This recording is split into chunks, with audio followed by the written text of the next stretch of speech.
There's this strange thing that happens when you talk about suicide. People are always advocates are like, you got to talk about this stuff. You got to talk about this stuff. We have to start talking about this stuff. And then you say something and they go, don't talk about that. Why would you use that kind of language? We can't use that word. It's such a curious thing that we desperately need to talk about this thing.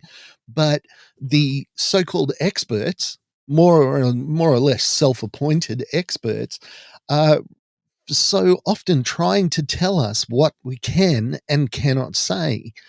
And where that becomes a problem for a storyteller like me, for somebody that wants to discuss this stuff, is when you're talking about it, it's like it's a cult where if you use some words, it's okay. But if you use other words, then you're out of there. And I just find it so interesting. So, what I wanted to do today, what we're going to do, is we're going to talk about safe talk. What is it? What does it mean? What does it look like? And are we doing it right? So, yeah, let's dive in and see what happens. Welcome to Mark My Words. Mark My Words is the story of my journey from a place where I was shattered to where I could live again. Alrighty, I am the absolute first to admit that we must be careful when talking about suicide. A lot of people, I think, are afraid of talking about suicide because of the potential of somebody copycatting or getting an idea from what you say. And I agree with this. From a very young age, kids will believe anything you tell them. So it's not, I'm trying not to be controversial. You ask every 5-year-old boy what he wants to be. He wants to be a fire truck or a fireman or Batman or something like that. And we guide them and we teach them, and the ideas that we put in their minds, and I'm seeing that with my kids now, infect them while they're still teenagers. So a very sad thing. My son came home one day and he was crying, and I took him aside and I said, buddy, what's wrong? And he goes, Dad, I'm a boy, but I want to be a boy. And I was like, oh, okay, not understanding at all. And he said, well, Dad, they were saying today that I can't be a boy. And this comes into this whole gender thing. And what's this got to do with what we're talking about? You'll understand in just a moment. What he was taught at school becomes part of who he is. Now, that was a conversation that clearly went awry and was not well thought out by whoever was teaching that lesson. And I agree that when we talk about suicide, the same thing can happen. People can walk away with the wrong ideas. People can get ideas. It's a minefield. And I understand that and I get that and I advocate for that. And I am a big one for, okay, let's talk appropriately to appropriate people in appropriate ways. So the definition of safe talk, as far as I can tell, is that we use words and phrases that will not trigger people, that will not cause them harm. And that's probably the best definition that I've seen. But here's the situation. I work with an organization that does all this stuff all the time, and I have a big framework around it that is really, really important. So when you're learning to tell your stories, it's the framework that we use. I call it like the road rules. So you want to get from your house to the shops. You need to get into a car that you've learned to drive. You need to follow the road rules. You need to make sure you don't speed. You make sure you don't, you know, drive through a passenger walk. This is what the organization does. And they teach you the way to get to where you're going, to the end of your story safely, both for you and for the listeners. Now, for you, you don't want to be triggering yourself every time you tell your story, right? That's kind of the opposite of what we're getting here. Just storytelling about our mental illness should be empowering, should be something that inspires, not something that causes more trauma. So, in learning to tell our stories, we're using this framework, these road rules, to make sure that we get there. And there's certain words and phrases and things that you just don't say. So you don't talk about method. But the problem with that is that as soon as somebody, if I want to explain somebody's particular suicide and what they did is intrinsic to the story. So, take, for example, the guy that jumped off the Golden Gate Bridge. We've spoken about him often. He lived and then he went around and interviewed every other person that had done it with the goal of trying to find out if they were, once they were in a place where they could not go back, whether they regretted their decision. And each and every person said yes. And that is a powerful story to tell. Yet there's some people out there that won't let you tell it because you mention the Golden Gate Bridge. Now, in his story particularly, you need that context. You need to understand it. Now, you don't go into the gruesome details. This is how you do it. This is where you got to climb. This is the best place to jump. That kind of thing. That's clearly out of bounds. But when it comes to method, yes, I agree with young people particularly. It doesn't need to be a huge part of your story. I talk about one of my children's suicide attempt, and I talk about how I didn't believe it was an attempt until the doctor called me at midnight that night with proof. Now, I don't need to explain what that proof is, especially in the context of that story. So, yes, I agree. Let's not talk about method to the extent that it might put ideas in people's heads. With my suicide attempt, I talk about my mindset. I was in psychosis. I was in massive depression. I was in anxiety, and I just basically went out in the community and thought I was going to die, whichever way it would happen.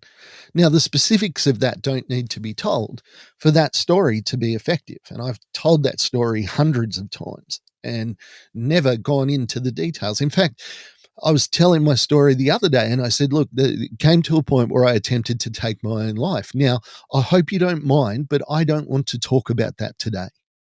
So that people understand that, yes, there was an attempt, something happened, but it's not intrinsically important to the story that I'm telling on that day. The other thing about self-talk is this idea that we are triggering people. We don't want to trigger people. Nobody wants to be triggered anymore. Nobody wants to be uncomfortable. Now, I understand being triggered. I understand it better than you can possibly imagine. I was trapped in a grocery store between two of my triggers, one at one end of the aisle, one at the other end. And my mind went into fight or flight, and I ended up climbing over the grocery stacks and got into a lot of trouble. And in fact, I'm not allowed to go back to that supermarket. But thankfully, somebody at some point realized that I was having a mental health episode. And they were a bit kinder about that. But it was strongly suggested that I don't come back to the store. So I understand being triggered. But I think we need to draw a line between being triggered and being uncomfortable. If we don't talk about suicide, nobody will ever feel uncomfortable. However, if we don't talk about the effects of suicide, we won't make changes. It's like when they brought the seatbelts in to Australia. One of the first things that they did is they started doing the road toll on a Saturday, Sunday night. You're watching the news, and up would come the road toll. This many people have died in this many places. This state has lost this many people. It's really, really uncomfortable. You could also argue that it's triggering. People would read that. What if your family member was one of the people that were killed? Well, we have to weigh the greater good with your discomfort. Now, it's something that we don't really talk about now, that the greater good uh, is less important than my discomfort. We need to get to a point where we can get back to accepting that at some times in our lives, we're going to feel a little bit uncomfortable. And that's not necessarily a bad thing. We used to call it being an adult. You have to deal with things that you didn't have to deal with when you were a kid. 'Cause, yes, things are uncomfortable, but are they necessary? Now, is it necessary for them to put up the numbers of people that have died in car crashes and stuff? No, it's not absolutely necessary, but nothing inspires us more to believe that road rules are important than those statistics. So, we're talking about discomfort now. We need to get uncomfortable with people at times for them to understand how big and how bad the problem is. Now, before my life was touched by suicide, I didn't think it was a big deal. Before I got a bad back, before I injured my back, I didn't think that back pain was such a bad thing. It's like, oh, get over it. Just rub some dirt on it. And then you get a bad back and you go, this is really bad. This is worse than I possibly imagined. So for me, I'd never been in a car accident either. I've never been, killed in a road accident. And yet the statistics, the statistics keep showing up every week, whether I want them to or not, about how many people have died in cars. I probably would be triggered if I lost somebody in a car accident, but I would also be looking at the greater good. Maybe this will stop somebody else being one of these statistics. That's what I think about with suicide. I might make you uncomfortable because I talk about suicide. I might make you feel like he leans into it a little bit, but that's because my life has been affected by it and I know how bad it can be. Now, I want to finish with safe talk with where I started at the beginning of the video today. And that was about the fact that we tell people that we need to talk about this, that we need to discuss it, that it needs to be out in the public consciousness. People need to be aware of it. And yet, when they use certain words, they tell you to shut the hell up. I was having a private conversation with a coworker. We're about to deliver a a session on mental health to the kids, and there'd been a suicide attempt in the school, and it was affecting the entire population, which it does. And I was talking to my colleague, and I said, "Well, was it successful?" And this person, who has no experience with suicide, stopped the conversation and told me that it was inappropriate for me to use successful. Now, I agree that in times and in places, using successful is wrong. Well, not wrong, it's just not as good. There's better ways to put it. But in this case, it was a private conversation as kids were coming into the room. I just needed to know, did the kid die? Now, what's the better way to say it? Was the attempt successful or did he kill himself? Is he dead? I can't really see the difference there. The difference was that a person that doesn't live with my mental health symptoms, a person that does not have my experience with suicide, is telling me how I can use a word in a private conversation. I mean, I cannot see how that's acceptable, how that person thought it was acceptable. Now, if I had a stood in front of the kids and was talking about success and failure of suicide, of course I'm out of line. But when it's a private conversation between two adults that are apparently professionals working in an environment and I can't use particular words, that's when it becomes a cult. I'm sorry, but that's all it is. When you're with a group of people that are supposed to be your community and they tell you that you can't use certain words because it might upset somebody nebulous, and they interrupt a conversation and they come down on you and tell you, no, you can't use that. They don't put it in their pocket and come up to you later on and go, mate, I just wanted to talk to you. You were having this conversation a couple of days ago and you used a certain word. Would you mind if we just discuss it just between you and me? Absolutely. I am down for that discussion. But to stop me in mid thought and say, you cannot use that word, I'm sorry, but that's out of order. Now, the fact of the matter is that some words work for me and describe my situation that other people would find really offensive. I talk about going to work one day and then coming home broken. Well, somebody took such offense at my the potential impact that broken might have had. Oh, you can't use broken. Well, why not? It's my word. It's how I felt. Oh, yeah, but you can't use broken because it appears that, you know, some people just they grow up with mental illness. They're not broken. Well, I didn't grow up with mental illness. It snuck up on me and it arrived on me after a knife attack in the workplace. I was broken. And yet, some people would say and have said, Mark, you can't use that word. It's like, why not? It's my word. It's my life. It's my story. And objectively, it's not a word that's going to offend too many people.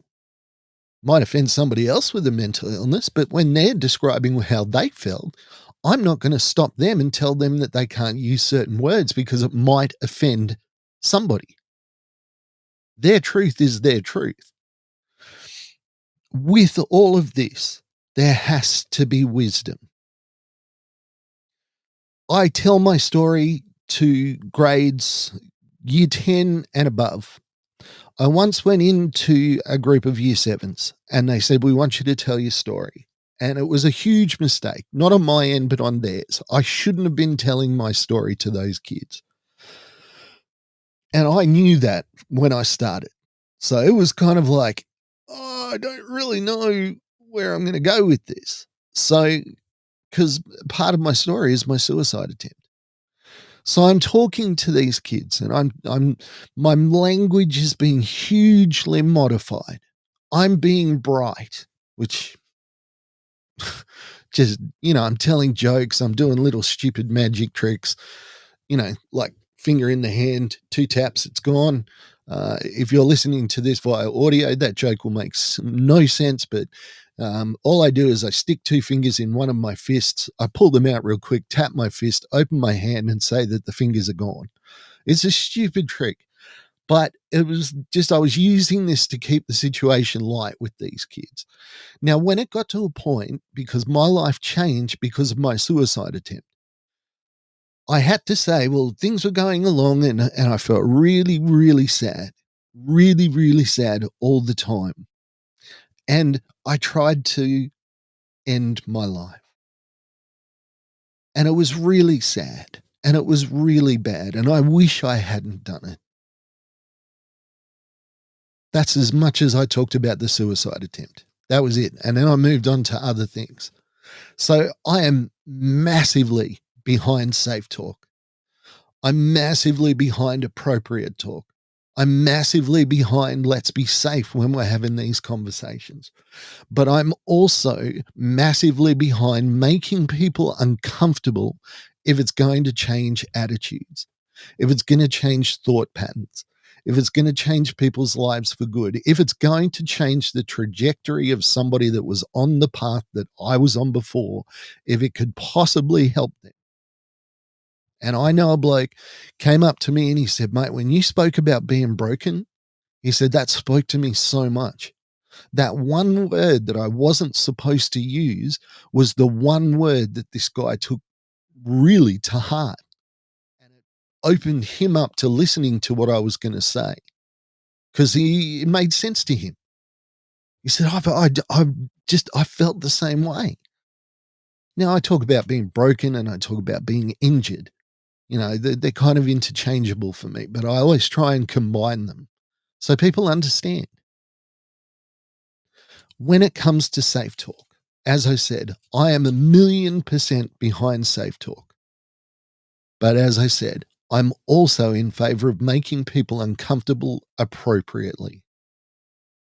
letting them know the reality behind the S word, what it feels like to go through it, to care for somebody, to be bereaved, to have lost someone.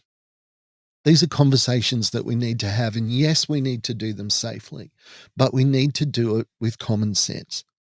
I came up with a phrase the other week that I really, really liked. And it was, when you're listening to someone and they're telling their story and you're an ally, you need to listen gently. You need to listen in such a way that you aren't being judgmental. Now, if a person comes out and goes, "Oh, I did this and I did that, and then I did this and then I took this," and then, yeah, out of order. And in fact, if I heard a story being told like that, I would probably step in. In fact, I have stepped in. There was one place where one guy was talking about stuff that was really, really unsafe to my mind. And I just gently stepped in and said, "That's not what we're here for." um, So, yeah, safe talk. It's all about keeping the people that you're talking to safe. You don't want them to be looking at your life like it's a car accident. You don't want them to be rubberneckers. You want them to be people that understand what you're saying and why you're saying it. Hey, I want to thank you for checking out today's podcast for you on YouTube. I don't know why. Last week's video didn't upload. I've uploaded it now today, so you've got two to watch today. My sincere apologies for that.